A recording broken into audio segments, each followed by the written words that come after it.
Hammaga salom do'stlar. Bugungi videoda Players ilovasini yuklashni o'rgataman. Buning uchun Play Marketga kira olamiz. Kira olgandan keyin mana Players DLC deb yozib olsanglar bo'ldi. O'zi birinchisi chiqadi. Yokida 26. Mana ko'rib turganingizdek o'rnatamiz.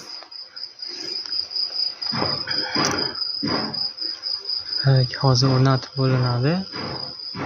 Undan keyin sizlarga qanday ochishni o'rgataman.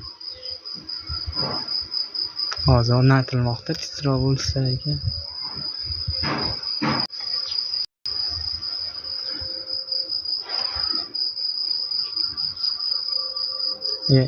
Bo'ldi.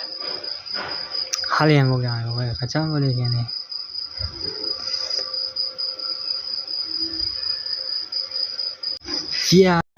Va nihoyat bo'ldi va ochishni boshlamiz.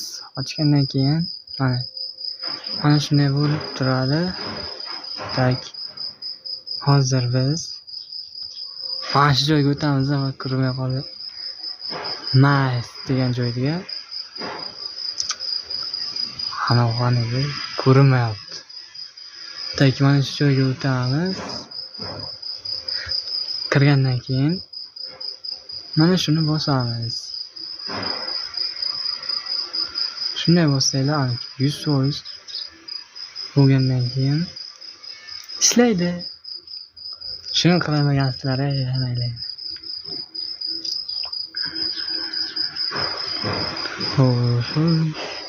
Shu to'lguncha mening kanalimga obuna bo'lib qo'ysanglar yaxshi bo'ladi va videoga like ham bosinglar. Onday bo'lsa 100% bo'lgandan keyin ko'rsataman.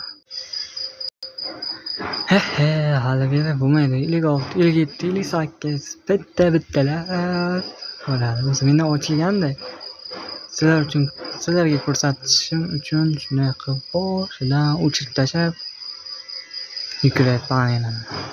Shu yerga kelgandan keyin 0 bo'ladi, keyin tezroq bo'ladi degandek ko'rinadi. Qachon bo'ladi? Import datos. O'z bo'ladi degan.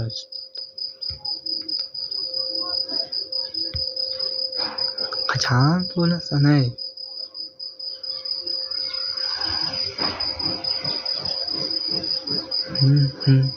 Ana bo'ldi. Птичкani ham chiqarib qo'ydim. Shu o'tsak bitta reklama. Ana bitta reklama